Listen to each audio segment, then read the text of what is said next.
Alright, this is Mr. Gillum, and today we're going to look at solving inequalities. And we're going to find this very similar to solving equations. In fact, we're going to use inverse operations the same way, but instead of the equal sign being the center of the balance, our inequality is the center of the balance.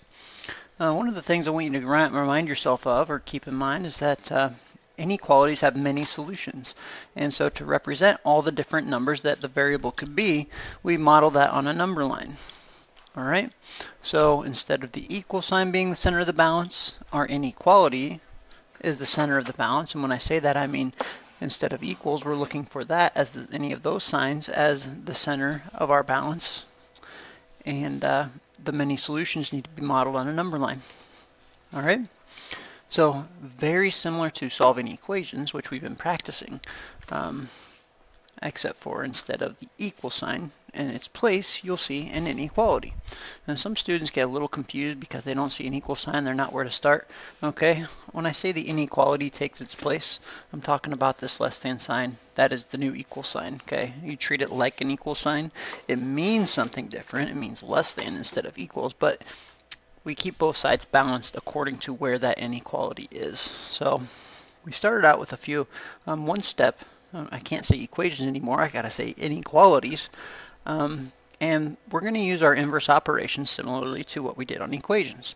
And so the goal is still the same. We would like the variable, in this case x, to be on one side of the inequality and everything else on the other. And I see that this 2 is held together with this x through multiplication. What I would like to do is divide both sides by 2. All right, and I'm going to solve this inequality the same way, and you can think of that line, that balance line, be through the inequality this time. All right, and when I divide 2 and 2, I'm left with just x is less than 3. All right, and so this is the type of inequality that we were graphing yesterday. And so to show all the values that x could be to make this inequality true, we do actually need to use a number line to represent that. Now as the numbers get bigger, we want to change our scale on our number line, but if I have a positive 3, I would also like you to label to negative 3. All right, so when I think about values that are less than 3, I think about 3 is not being included because 3 is not less than 3. So that requires an open dot. It's not allowed to be equal to. The values that are less than are to the left. So I guess I should use a different color here so you can see. So all these values, anything and forever going left and left and left and left, any number that I pick anywhere on this dot, even in between, even the fractions, even the decimals, anything, that's why it's all highlighted. Any of those numbers would be smaller than 3. None of the stuff on the right hand side is highlighted. That means that because, you know, if I were thinking, okay, 4, that wouldn't make any sense. 3.1 wouldn't make any sense. 5 wouldn't make any sense. Okay, so none of those numbers on the right side would make a true statement for that inequality. All right, so what we're doing, we're just solving the inequality and then we're graphing. So we're adding the algebra beforehand. So let's take a look, and again, you can think of that as being the center of our balance now. You would solve this inequality the same way that you would solve this equality. The difference being that an equality would have one solution and an inequality has many solutions. Now as you get into algebra and into higher degree exponents, you will notice that sometimes there is more than one solution for an equality as well. But for now, as we're just doing 6th grade math, there will only be one solution because there's only one variable and no exponent. So anyway, that's a separate topic of discussion altogether. I see that x is being divided by 8, and I know that the reciprocal or the inverse of division is multiplication. So if I multiply both sides by 8, I know that we can cross reduce, and x is what's left. On the right hand side, 1 times 8 is 8. I now have an inequality that I can graph and represent all the solutions that x could be to make this statement true. So again, I'm going to sketch a little number line here. And because it's 8, I don't really want to put 7 tally marks on the right hand side, so I'm going to choose my scale wisely. I'm going to go by 2s. 2, 4, 6, 8. and there would be -8.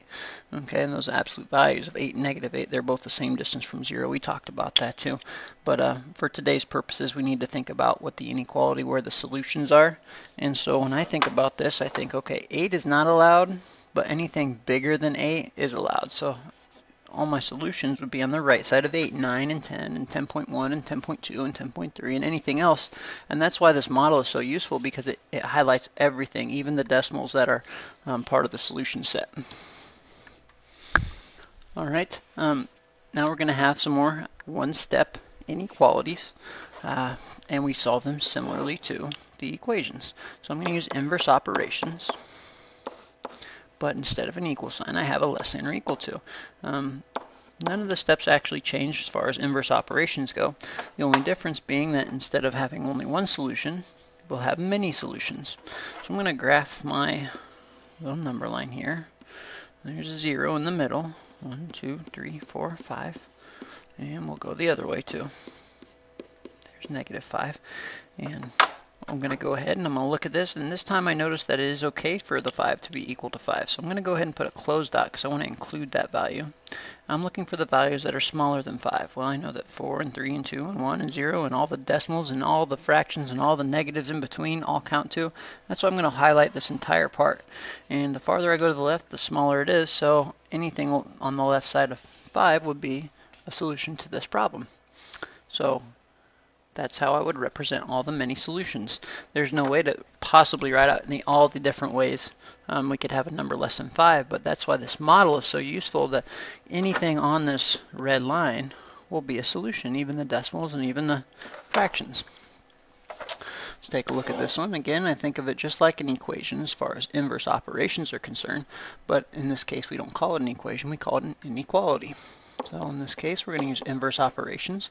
Addition of 4, so we're going to subtract 4. X is greater than or equal to 2.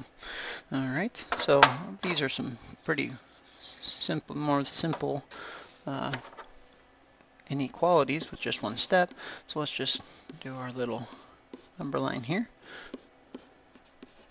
And to represent all the different things that are greater than or equal to 2, because it's okay to be equal, I'm going to go ahead and put a closed dot here. That's including the 2. 2 is okay. And anything bigger than 2 is on the right side of 2, so I'm going to put an arrow going that way. All right. Now, before I go to the next slide, I want to talk about equivalent statements. Equivalent statements. When we think about two numbers being compared, like 3 is greater than 2. We could say that 3 is greater than 2, or we could say 2 is less than 3. All right, and that goes the same for 4 is less than 5, or 5 is greater than 4. And the same way with 1 is greater than 2, or 2 is less than 1. Or the same way as 4, we already used 4. Let's do 6 is less than 7, or 7 is greater than 6. I want you to look at these inequalities, and I want you to compare what's different about them. You can see that we have 3 and 2, but the inequality isn't different, but our statement still stays the same. You can see it opens towards the 3 here, and it's still opening towards the 3 here, okay? Because it does have to represent opening towards the bigger number, or the alligator mouth. This might be what you remember seeing before. You eat the bigger number, you know. But these are equivalent statements. They mean the same thing. 3 is bigger than 2, or 2 is less than 3. They're equivalent. They mean the same thing.